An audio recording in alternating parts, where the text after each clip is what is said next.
YCP senior నేత మాజీ ముఖ్యమంత్రి వైఎస్ జగన్మోహన్ రెడ్డికి అత్యంత సన్నిహితుడుగా పేరుగాంచిన చంద్రగిరి మాజీ ఎమ్మెల్యే చెవిరెడ్డి భాస్కర్ రెడ్డికి కూటమి ప్రభుత్వం గట్టి షాక్ ఇచ్చింది. ప్రస్తుతం మద్యం స్కామ్లో అరెస్ట్ అయి జైల్లో ఉన్న చెవిరెడ్డికి సంబంధించిన ఆస్తులని జప్తు చేయడానికి ప్రభుత్వం సిట్కి పూర్తి అధికారాలను ఇచ్చింది. అయితే ఇందులో ముఖ్యంగా చెవిరెడ్డితో పాటు ఆయన భార్య లక్ష్మి, కుమారులు మోహిత్ రెడ్డి, హర్షిత్ రెడ్డి పేర్ల మీద ఉన్న ఆస్తులు కూడా జప్తు పరిధిలోకి వస్తాయని ఉత్తర్వులలో స్పష్టం చేశారు. దీంతో చెవిరెడ్డి కుటుంబం ఆర్థిక లావాదేవీలు పూర్తిగా నిలిచిపోయే అవకాశం ఉందని వర్గాలు చెబుతున్నాయి. ఇక లిక్కర్ స్కామ్ లో రోజుకొక సంచలనం బయటకు వస్తోంది.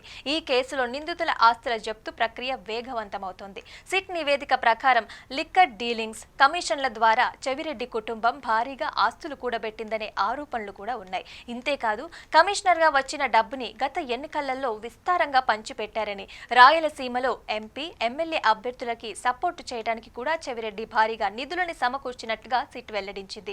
ఈ ఆరోపణల నేపథ్యంలో చెవిరెడ్డితో పాటు ఆయన సన్నిహితుడు వెంకటేష్ నాయుడు కూడా అరెస్ట్ అయ్యారు. ప్రస్తుతం ఇద్దరు కూడా విజయవాడ జైల్లోనే ఉన్నారు. ఇక సిట్ తయారు చేసిన నివేదిక ప్రకారం 54.87 కోట్ల లిక్కర్ డబ్బుతో తిరుపతి, నెల్లూరు, చిత్తూరు జిల్లాలలో చెవిరెడ్డి అనేక ఆస్తులని కొనుగోలు చేసినట్టుగా తేలింది.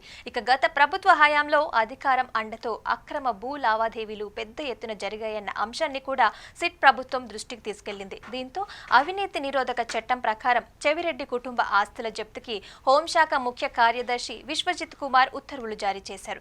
ఈ పరిణామంతో చెవిరెడ్డి కుటుంబానికి ముందున్న రోజులు ఆర్థికంగా తీవ్రంగా ప్రభావితమయ్యే అవకాశాలైతే కనిపిస్తున్నాయి. ఇక లిక్కర్ కేసులో చెవిరెడ్డి A38, ఆయన కుమారుడు A39 లో ఉన్నారు. సిట్ ప్రకారం చెవిరెడ్డి మొత్తం 280 కోట్ల మద్యం ముడుపుల డబ్బు తీసుకున్నట్లు, దానిలో కొంత ఎన్నికలకి ఖర్చు చేసినట్లుగా, ఇంకొంత ఆస్తులు కొనుగోలు చేసినట్లుగా ఆరోపించారు. అయితే ఈ ఆధారాలన్నింటినీ చూపిస్తూ జూన్ 18న చెవిరెడ్డిని అరెస్ట్ చేశారు. అంతేకాదు చెవిరెడ్డి సన్నిహితుడు శ్రీలంకకి పారిపోయేందుకు ప్రయత్నించగా బెంగళూరు విమానాశ్రయంలో పట్టుబడి అరెస్ట్ అయ్యారు. ప్రస్తుతం చెవిరెడ్డి జైల్లో గడుపుతున్న రోజులు 150 రోజులు దాటాయి. అయితే బెయిల్ కోసం చేసిన అన్ని ప్రయత్నాలు కూడా ఇప్పటి వరకు ఫలించలేదు. మరి ఈ కేసు ఎటు దారి తీస్తుంది?